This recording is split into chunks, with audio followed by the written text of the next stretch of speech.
엘리야가 하나님을 향한 열심을 시내산에서 고백하기를, 하나님, 내가 하나님을 향한 열심이 유별합니다. 옛날 성경에는 특심입니다. 특별하게 하나님을 섬겨왔습니다. 특별하게 하나님을 섬겨왔는데도 시험이 오고 어려움이 오고 고난이 올 때 넘어질 수 있는 것이 인간입니다. 하나님으로부터 훈련을 받아서 기손 시냇가에서, 그리 시냇가에서 3년 동안 그렇게 까마귀를 먹고 살고 주님이 주신 물을 마시고 기적과 은혜로 살아가면서 늘 하나님의 명령 또 하나님의 은혜를 힘입었던 영적 거장들도 혼자서는 힘이 듭니다. 언제나 넘어질 수 있습니다. 그래서 아프리카 속담에는 혼자 달려가면 빨리 가지만 함께 달려가면 멀리 간다라는 말이 있습니다. 전도서에서도 이겹줄은 쉽게 끊어지지만 삼겹줄은 끊어지지 않는다라고 말씀도 하십니다. 우리는 믿음의 길을 걸어감에 있어서, 신앙의 길을 걸어감에 있어서 독불장군은 안 됩니다. TV를 보면서 혼자 신앙생활한 것도 안 됩니다. 왜냐하면 넘어지면 일으켜줄 자가 없습니다. 이것은 잠언과 전도서를 통해서 우리에게 주시는 권면입니다. 신앙생활은 같이 해야 되고, 같이 도와주고, 같이 이끌어주고, 같이 세워가는 것, 이것이 바로 사역이며 믿음의 길이다 하는 사실을 여러분 명심하시기를 주의 이름으로 축원합니다. 이번에 피택을 받은 분들도 기억하셔야 합니다. 각자의 개성이 있습니다. 각자의 배경이 있습니다. 생각이 있습니다. 똑같은 목표를 바라보고 걸어가면서도 그 목표 지점에 도달하기 위해서는 생각들이 다 다릅니다. 비슷비슷하기도 하지만 생각들이 다 달라요. 그래서 하나의 비전, 하나의 꿈을 이루는 방법에서는 언제나 여러 사람들의 의견이 있기 때문에 충돌이 있고 상처가 있고 거기에는 잡음이 있고 힘든 일이 있습니다. 당연한 겁니다. 그래서 건강한 교회의 모습입니다. 우리는 공산주의가 아니고 공산당이 아닙니다. 권위로 그것을 누르거나 권위로 어떤 것을 강요할 수 있는 성질의 것은 아닙니다. 비전이 그렇고 주의 뜻이 그렇다라고 할 때 그 길을 걸어가는 방법에 있어서는 언제나 여러 사람들의 의견을 듣는 것은 중요합니다. 그러나 그 비전과 꿈을 또 하나님의 뜻을 세워나가는 일에 있어서 서로가 동역자가 되고 서로가 같은 비전, 같은 뜻. 그래서 고린도전서 1장의 말씀 보면은 분열이 많고 파당이 많은 많은 고린도 교회를 향해서 같은 뜻, 같은 마음, 같은 생각을 가지고 주를 섬기라고 말씀합니다. 같은 마음을 가져야 돼요. 같은 뜻을 품어야 돼요. 같은 생각을 가지고 그리스도 안에서 몸된 교회를 세우기 위해서 되는 방향으로 자꾸 모아가야 돼요. 되는 방향으로. 주의 뜻이 분명하면 되는 방향으로, 자꾸 되는 방향으로. 거기에서 문제점을 찾고 거기에서 더 효율적인 방법을 구하는 것은 지혜이기 때문에 서로 대화가 가능해야 되고, 또 섬김이 반드시 함께 가야 짐이 가볍습니다. 짐이. 그러나 홀로 짊어지고 가면 엘리야처럼 어느덧 어느 순간 어느 때에는 과부하가 걸리게 돼 있어요. 몸도 마음도 영적으로도 우리는 예수님처럼 하나님처럼 우리는 능력 있는 존재들이 아니기 때문에 우리에게 누가 필요합니까? 동역자들이 필요합니다. 주변에 믿음의 식구들이 필요합니다. 여러분들은 동역자요. 저와 여러분은 하나님 나라의 하나님 밭의 추수 일꾼인 줄로 믿습니다. 그래서 멀리 잘 달려가기 위해서는 반드시 믿음의 동역자, 믿음의 친구들이 필요합니다. 우리가 걸어가는 신앙의 길에는 많은 시험, 많은 고난이 놓여 있습니다. 모든 분열과 분쟁의 뿌리는 사단의 역사입니다.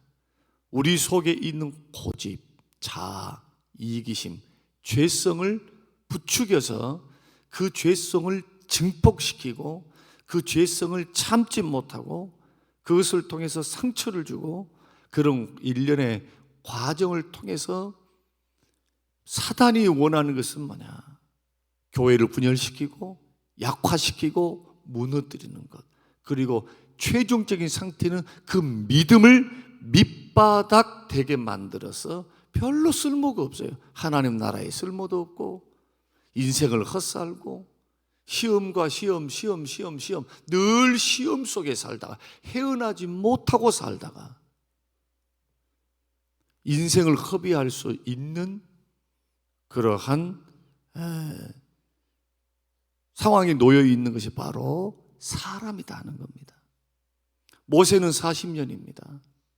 여러분 생각해 보십시오. 40년 처가살이하며 자기의 힘과 노력으로 뭔가 뜻을 이루어보겠다고 애썼던 그러한 전반기 40년, 후반기 40년 곰곰이 생각해 봅니다.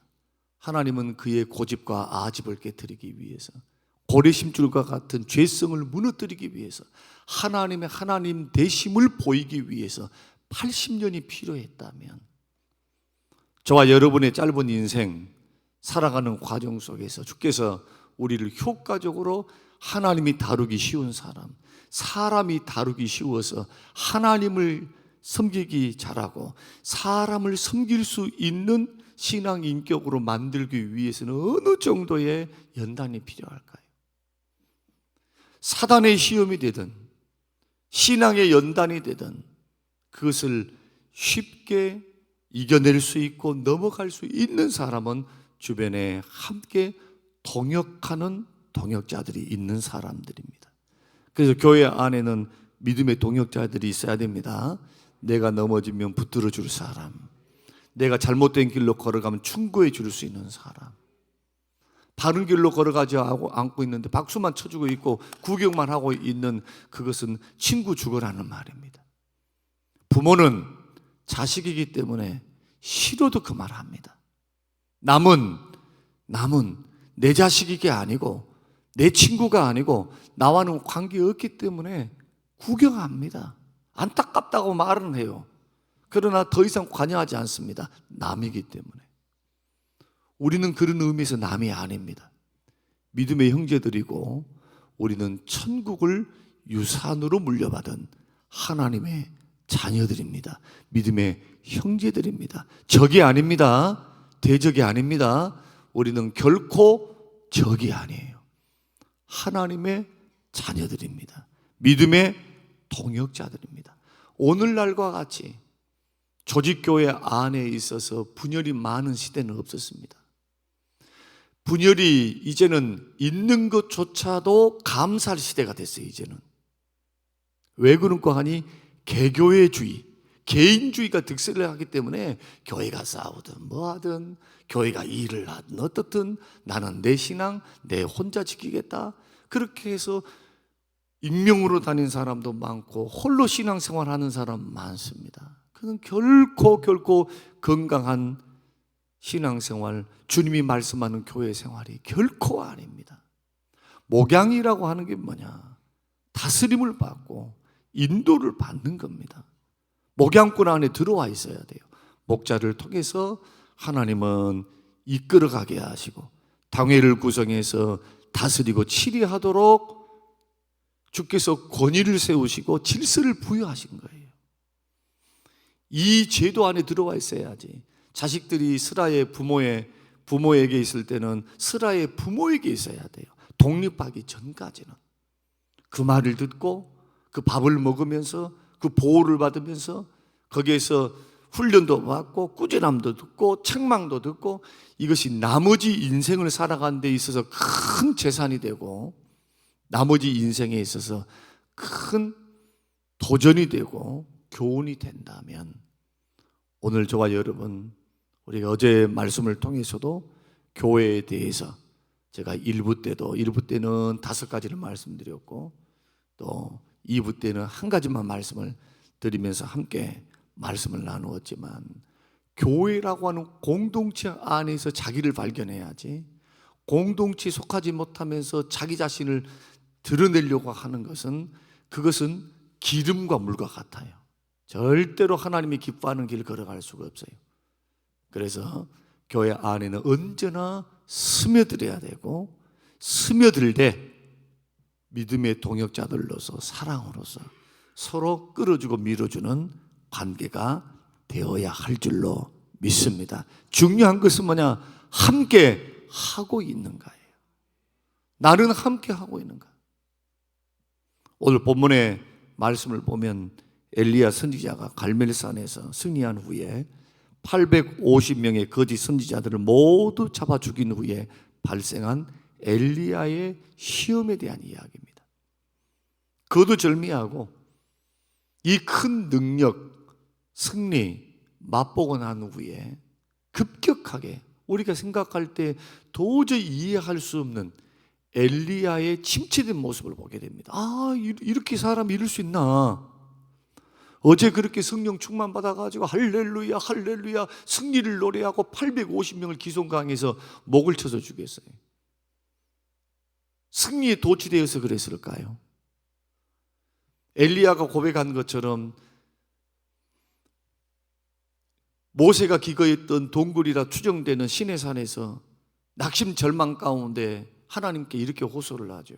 자기를 찾아온 하나님께, 하나님, 내가 하나님께 대하여 열심히 유별했습니다. 열심히 특심이었습니다. 그것은 틀림없는 자기의 고백이고 그의 마음의 상태였을 거라는 거예요.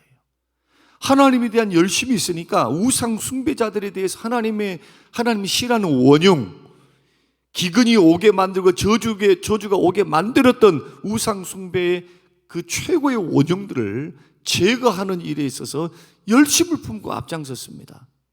이세벨이 있었고 아합이 뒤에서 버티고 있었지만 그 두려워하지 않았습니다. 그러나 여러분 급격하게 영적으로 침체된 모습을 보십시오. 성경이 왜 이런 모습을 가감없이 기록을 하고 있을까요? 선질로 생각하느냐? 넘어질까 조심하라는 겁니다. 너도 예외가 아니라는 거예요. 우리 모두도 예외가 아니라는 겁니다. 여기서 신앙을 자신할 수 있는 분 아무도 없습니다. 꾸준하게 날마다 아침마다 주시는 그 은혜의 빛 안에 살지 않으면 언제든지 넘어질 수 있다. 어제 은혜 받았어도 오늘 주의 은혜를 붙들지 않고 나의 시야가 주님께 시선이 고정되어 있지 않고 믿음의 해석을 해낼 줄 모르고 상황과 환경을 감사로 받아들일 수 있는 그러한 해석 능력이 없으면 믿음을 하나님을 계산할 줄을 모르면 인간적인 판단과 인간적인 계산법에 생각이 넘어가는 순간 이미 두려움이 오고 무서움이 오고 살기 싫고 그래서 엘리야가 고백하는 것은 로뎀나무 아래에서 고백합니다. 나를 죽여달라고. 우리는 이러한 엘리야의 모습을 보면서 얼마나 큰 충격을 받습니까? 주님의 해법은 그렇습니다. 주님의 해법은 그가 40일 동안 주야로 달려서 광야길을 걸어갔습니다. 왜냐하면 이세벨로부터 도망치기 위해서. 그리고 지쳐 쓰러졌습니다. 로뎀나무 아래에서 지쳐있는 그에게 천사를 보내서 흔들어 깨웁니다. 물을 마시오라. 너 부족한 체력을 위해서 음식을 먹어라. 하나님이 준비하신 물과 음식을 먹고 얼마나 피곤했든지 지쳤든지 또 잠을 잡니다. 먹자마자. 그래 자라. 또 자고 일어나니까 물과 음식을 줍니다. 그리고 호렙산으로 가라. 내가 모세를 만났던 시내산으로 가라고 명령하십니다. 그 길로 엘리야는 시내산에 가게 되고 그 시내산에서 하나님이 나타나십니다. 엘리야야, 왜 내가 여기 있느냐? 주님 물으셨습니다. 너가 있어야 될 자리는 여기가 아닌데 왜 여기 있느냐는 거예요. 오늘날 우리가 곰곰이 생각해 봐야 합니다.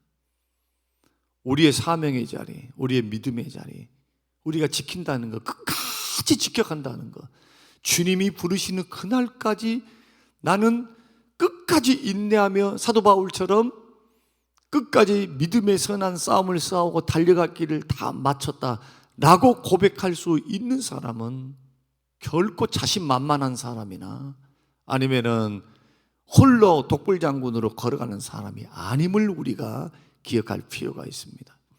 나의 나됨은 하나님의 은혜로 되어진 것이고, 나의 나됨은 나를 위해서 누군가가 위해서 기도하는 기도의 협력, 나를 이끌어주고 끌어주고 붙잡아줬던 믿음의 형제들과 동역자들의 도움인 줄로 믿으시길 바랍니다. 그래서 사명을 줍니다. 사명을. 너 지금 여기 있을 자리가 아니야. 너를 통해서 나는 아직도 일할 것이 남아있다. 그러므로 너는 두려워하지 말고 하사엘에게 기름을 부어라. 예후에게 기름을 부어라. 걱정하지 마라. 너를 죽이려고 했던 아합과 이세벨, 이 예후를 내가 세워서 그 씨를 다 말릴 것이다. 한 사람도 살아남지 못한다. 칼자루를 누구에게 쥐어줍니까? 엘리야에게 쥐어주는 거예요. 엘리야에게. 엘리사를 기름 부어서 너 대신 주의 종으로 삼으라. 그러면서 마지막 했던 말, 엘리야야, 너 혼자인 줄 알지? 너 혼자인 줄 알고 너 지금 나밖에 안 남았다. 또 하나밖에 남지 않은 나를 죽이려고 이세벨이 그런다. 두려워 떨고 있지. 그렇지 않아. 그렇지 않아. 바알에게 무릎을 꿇지 않는 7,000명 남겨놓았다. 엘리야가 어디에서 힘을 얻었을까요? 세 가지에서 힘을 얻었습니다. 첫째는 육체의 필요를 공급해 주시는 하나님의 은혜입니다. 먹을 것, 입을 것, 마실 것, 생존할 수 있도록 하나님은 그때그때 뭘 주셨느냐? 먹을 것, 입을 것, 쓸 것 주셨어요. 여러분, 일하는 믿음의 동역자 여러분, 주의 나라를 위해서 헌신하는 하나님의 사역자 여러분, 주님은 풍요로우신 분입니다. 주님은 은혜로우신 분입니다. 주님은 풍성하게 채워주시는 분입니다. 일하는 일꾼들 먹고 살 수 있도록 절대로 소에게 망을 씌우지 않습니다. 하나님이 은혜 주시고 채워주실 것을 믿으시길 바랍니다. 엘리야가 스스로 먹은 것이 아니라 엘리야가 할 수 없을 그때에 하나님께서는 광야에서 천사를 보내서 하나님 먹이시고 입히신 것은 특별한 하나님의 은혜. 다시 말씀드리면 예수 믿는 믿음의 사람들이 일을 하다가 물질적인 손해보고 어려움의 손해를 보고 힘든 일이 있을 때 하나님이 가만 계시지 않고 능력의 팔로 붙드사 반드시 일어나도록 도우리라라고 하는 주의 약속입니다. 이 약속은 지금도 불변해요. 그래서 걸어가는 믿음의 사람들 뭘 먹을까, 뭘 입을까, 뭘 쓸까 걱정하지 않고 우리는 주의 은혜를 바라보고 우리의 시선을 주께로 고정하여 도우시는 주, 그 능력의 손길을 크게 생각하면서 믿음으로 달려가야 될 줄로 믿습니다. 그리고 하나님께서는 음성 들려주십니다. 음성. 엘리야 일어날 수 있도록 음성 들려줘요. 하나님께서 어떻게 나타나십니까? 모세의 시내산 올라간 것처럼 엘리야가 시내산에 딱 올라가 있는데 폭풍이 칩니다. 강한 바람이 번개가 칩니다. 주의 모습과 흔적이 없어요. 그런데 이 모든 것들이 다 지나가고 난 후에 세미한 음성이 들립니다. 저는 믿음의 동역자 여러분들에게 꼭 부탁드리고 싶습니다. 여러분 주의 일들 잘 감당해서 정말로 지치지 않고 이겨내고 고난과 어려움을 이겨내기를 원한다면 주의 음성이 들리시기를 주의 이름으로 축원합니다. 사람의 말로 받으니까 시험이요. 그러나 나를 위해서 주시는 주의 음성으로 듣고 권면으로 받으면 하나도 시험될 게 하나도 없어요. 나를 위한 말인데, 지금 내가 보지 못한 것을 보고 일러주신 말씀인데, 남이면 뭐라고 말을 하겠어요? 남이면 그냥 우리 성도가 아니면 뭐라고 말을 하겠어요? 목사님 심정으로도 그래요. 옆에 있는 장로, 옆에 있는 교회 지지고 볶고 일이 일어난다고 할지라도 이런 곳면 저런 곳면 나서서 할 수도 없어요. 본인들이 와서 상담하지 않으면 관심을 가질 수도 없어요. 우리 일이 바쁜데. 마찬가지로 여러분, 설교 말씀, 성경 말씀, 이런 말씀들을 절대로 가볍게 여기지 말고 오늘날 나에게 주시는 주의 음성으로 자꾸 듣는 훈련이 돼야 영적으로 일어날 수 있습니다. 그러지 않고서는 배가 고파요, 힘이 없어 못 가요. 오래 못 갑니다. 이걸 꼭 명심하셔야 됩니다. 그를 살리는 방법 두 번째는 세미한 주의 음성을 듣는 겁니다. 큰 것 아니어도 괜찮아요. 벼락치는 어떤 기적, 폭풍우가 우러나오는 막 엄청난 말씀이 아니어도 좋아요. 성령께서 말씀을 들을 때 내 마음속에 잔잔한 한 방울의 돌멩이 하나 호숫가에 그 파동이면 충분합니다. 하나님의 은혜 주심, 성령의 깨닫게 하심, 이 부분을 놓치지 마세요. 성령이 일하시는 방법입니다. 마지막은 7,000명의 동역자들입니다. 제가 믿기로 엘리야는 나만 그런 줄 알았어요. 나만 고생하고 나만 힘들고 교회를 받들고 섬기되 나만 애쓰고 나만 남들은 몰라주는 것 같아. 그러나 그것은 착각입니다. 착각입니다. 각 부서에서 부엌에만 고생한 게 아니에요. 주일학교 교사들만 고생한 거 아닙니다. 이름도 없이 빛도 없이 섬기면서 말할 수 없는 생활의 어려움과 무게를 짊어지고 자기 안에서는 힘들고 어려워도 주의 일을 감당하고 있는 보이지 않는 믿음의 식구들이 있어요. 여러분, 그러한 믿음의 동역자들을 볼 수 있는 눈이 열리시기를 바랍니다. 우리는 적이 아닙니다. 남도 아닙니다. 성림교회에 있는 우리 모두는 다 하나님의 자녀들입니다. 천국을 유업으로 함께 받았습니다. 함께 영원히 천국에서 함께 살게 될 것입니다. 우리의 사명은 이 땅 위에서 교회 세우라는 명령을 받았습니다. 에베소서를 통해서 몸된 교회를 세우라. 함께 지어져 가라. 너희들은 하나님의 권속이다. 하나님의 가족이다. 남이 아니다. 그런 의미에서 오늘 말씀을 통해서 교회 일을 할 때 꼭 남일하듯이 하지 말고 여러분 가정일 하듯이 하시기 바랍니다. 내 집안일 한다고 생각하세요. 내 집안일. 교회 일을 그냥 교회 일이야 이러지 마시고 내 집안일이에요. 내 집안일. 어제 1부, 2부 때도 다 설명드렸습니다만 우리 김성복 장로님 그 질문을 통해서 설교를 시작했습니다. 우리 교회입니까? 아니면 여러분들은 우리 교회, 성림교회를 좋은 교회로 여기고 계십니까? 우리 교회로 여기는 그러한 시각이 열려서 개인주의를 빨리 벗어버리고 협력하고 기도하고 동역할 수 있는 사랑의 관계, 사역의 관계가 꼭 될 수 있도록 여러분 훈련 잘 받으시기 바랍니다. 훈련, 나머지 6개월 동안 훈련 잘 받으시고 잘 빚어지셔서 하나님 나라에 유능하게 쓰임받는, 하나님 앞에 붙들림 받는 믿음의 동역자들 모두가 되시기를 주님의 이름으로 축원합니다. 주의 거룩한 길 걷게 하시며 직분 감당할 수 있도록 늘 성령 충만 지혜 허락하여 주옵소서. 조성철 문수진 집사님 봉헌했습니다. 고마우신 아버지 하나님 감사합니다. 고맙습니다. 하나님 영광 받으시옵소서. 주여 영광 받으시옵소서. 하나님 나라의 큰 일꾼들로 우리를 불러 세워주신 것 감사합니다. 마귀와 싸울지언정 혈과 육으로 싸우지 않게 하여 주시어서 우리의 싸움이 영적 싸움임을 다시 한번 자각하고 서로 끌어주고 서로 권면하고 서로 책망해주고 서로 위로하고 기도해주고 함께 동역할 수 있는 믿음의 동역자들이 되게 하옵소서. 감사드리오며 예수님 이름으로 기도합니다. 아멘.